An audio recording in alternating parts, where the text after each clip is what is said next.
Hello, and welcome to the Dunbar Academy Mailbag. Before we get started, please make sure you're subscribed so you never miss one of our videos. And if you want to learn more about the concepts in this video, or about dog training and behavior in general, click the link in the description below to visit dunbaracademy.com. Okay, let's jump into the mailbag with Ian. Hi, we have another question from the Dunbar Academy Mailbag, and this question is from Kerry, who says, when you introduce a new dog into an already existing dog family, how do you ensure that the other dogs accept the new dog? Good question. I know in one of your lectures you mentioned that when you first got Zuzu, I think, yes, that the other three dogs hated her, but over time she became an accepted member of the dog family. You know, it's really interesting. I was going through photos last night over the past 10 years, and I have photos of Zoo arriving, all the dogs, 3 dogs on the couch, Zuzu in an armchair on her own. And then I found the first photo now where it's Zuzu and the 3 dogs on the same couch. And I thought, that's when they accepted her. Anyway, what methods did you use? Well, first, how do you ensure that the other dogs accept the new dogs? You know, there's no guarantee on dog behavior any more than there's guarantee on human behavior. Humans occasionally do really daft and dangerous and nasty stuff, and so do animals.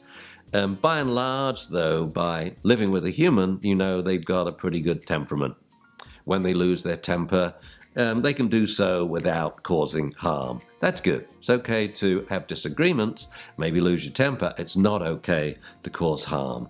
The same with other dogs. They're your dogs. You should know them. Once you've seen them around oodles of dogs, you should know, well, they pretty much have the social savvy to play with other dogs, especially if you've seen them play biting.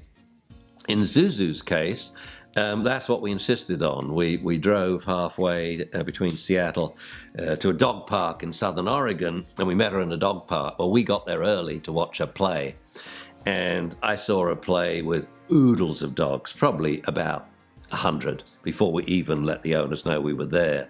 And what I noticed was she could be a little rambunctious with big dogs. She'd like to chase after them, that was her game, but she was so cool with little dogs. She mouthed them all once they had confidence to play with her, and I saw her interact with a good 100, maybe 125 people too.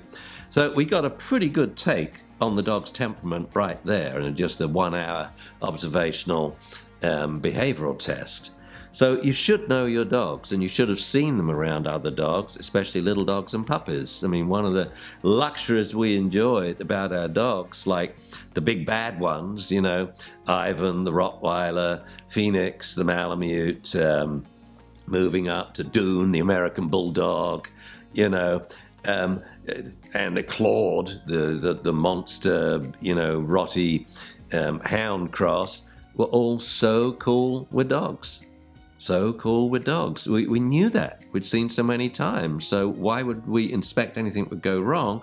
No. And so bringing in a dog was pretty easy. Now, more difficult than bringing Zuzu here was Hugo. So I can understand the concern. We then had 3 dogs, Claude, 2 dogs, Claude and Dune, and then we bring in Hugo as a 6-week-old puppy. The French Bulldog. The size differential is amazing. And yeah, we were both a little concerned about how do we introduce them. And after one day of Hugo being here, I said, we've got to introduce the dogs, because I realized we were delaying it. So we both agreed, right, tonight, we'll go out and have dinner, and then we'll do it afterwards. Anyway, Hugo's in his bathroom, in the bath actually, his long-term confinement area, and we come home, a little trepidation, because we're going to introduce a dog this size to a 100-pound dog and an 85-pound dog, even though we knew they're absolutely friendly. Anyway, we come home, and Kelly comes in, and she runs up the stairs, she goes, oh my God! And I think, oh, what's happened?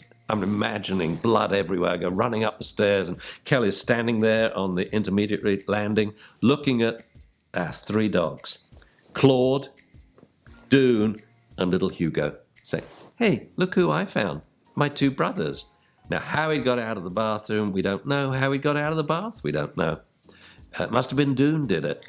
He probably head punched the door to open it. We live in an old house, you know.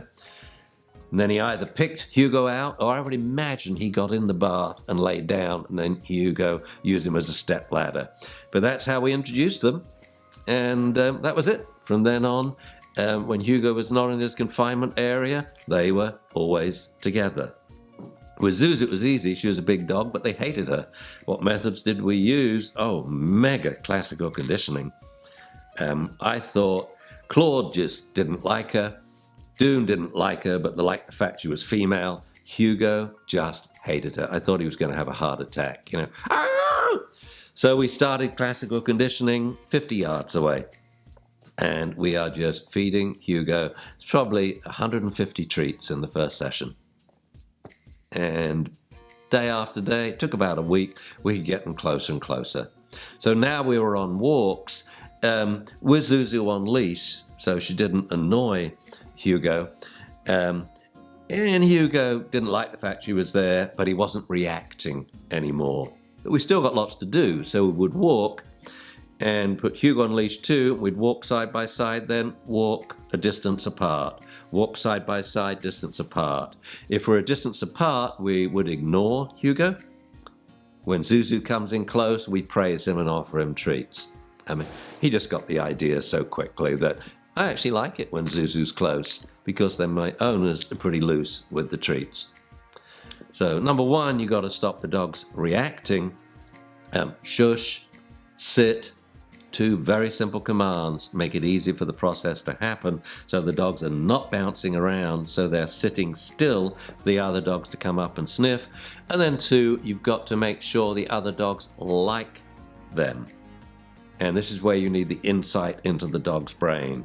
The preference testing, looking at proximity. Who is sitting next to whom? And I remember my joy last night was the same as when it happened. The first time all 4 dogs were snuggled on the couch. She's accepted. They've accepted the proximity, and now they're enjoying her warmth and furriness, and that's the way it should be. So I hope that your dogs all get along and like any newcomers coming to the house. Thanks for your question. Thanks for watching this video. If you'd like to learn more, make sure you visit dunbaracademy.com and check out our selection of free dog training and behavior courses. If you'd rather watch some more videos here on YouTube, click right over here or here. And if you want to watch our new videos as we post them, click here to subscribe, and don't forget to ring that bell.